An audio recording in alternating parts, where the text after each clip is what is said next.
Pas parce que quelqu'un faute que c'est un fauteur. Un fauteur, c'est un métier. Il y a pas des professionnels de la faute. Il y a des gens qui fautent parce qu'ils sont égarés, c'est tout. Parce qu'il n'y a personne qui leur a appris ce que c'était la vie. Il n'y a personne c'est les enseignants qui vont donner des comptes. C'est pas les gens, ils vont dire, mais moi j'étais là. Moi j'étais ouvert à tout, il n'y a pas de problème. Pourquoi une femme, elle va pas aller en enfer? Pourquoi une femme, elle va pas au Guéhinam? Parce qu'une femme, elle est là, elle dépend de son mari. Elle attend que son mari, il lui amène la lumière. S'il lui amène la lumière, ça y est, comme une femme qui sait cuisiner, elle est là, elle attend. Amène le marché, amène les choses. Moi, je fais la cuisine, je te fais du très bon manger. Mais t'amènes rien que je fasse. Alors, on mange des cailloux, on mange du pain sec.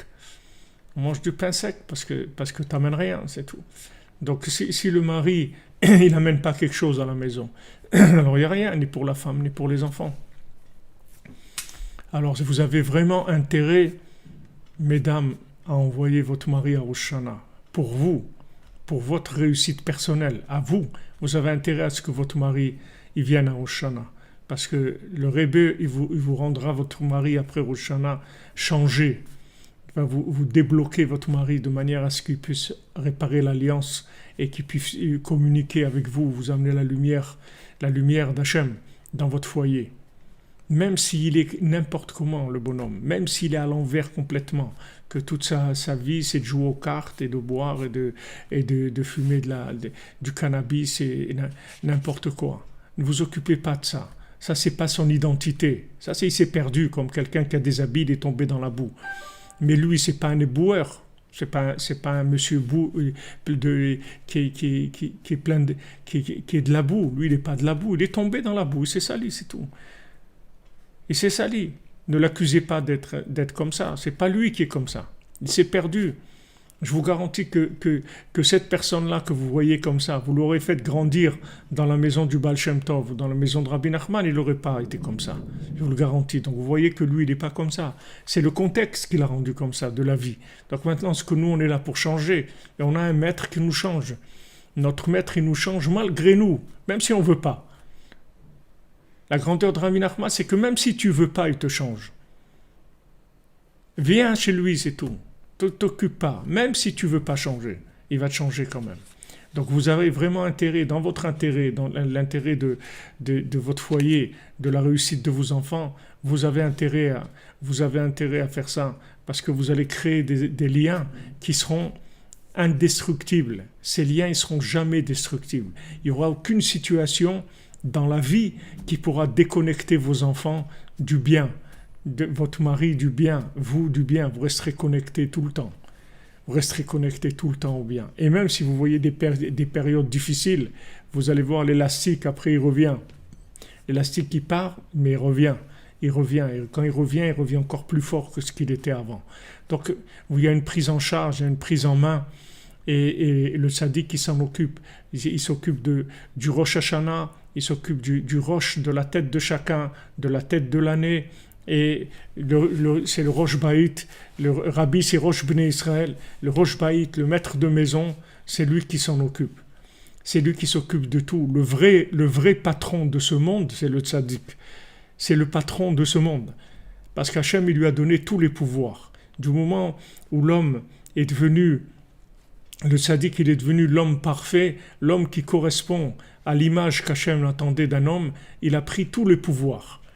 Et même quand Hachem il veut donner quelque chose à quelqu'un, il doit demander au tzaddik. Comme on voit pour Moshe Rabbeinu.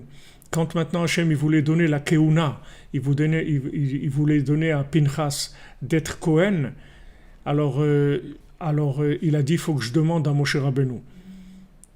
Alors il demande à Moshe Rabbeinu, est-ce que tu es d'accord que je donne de la Keuna à Pinchas?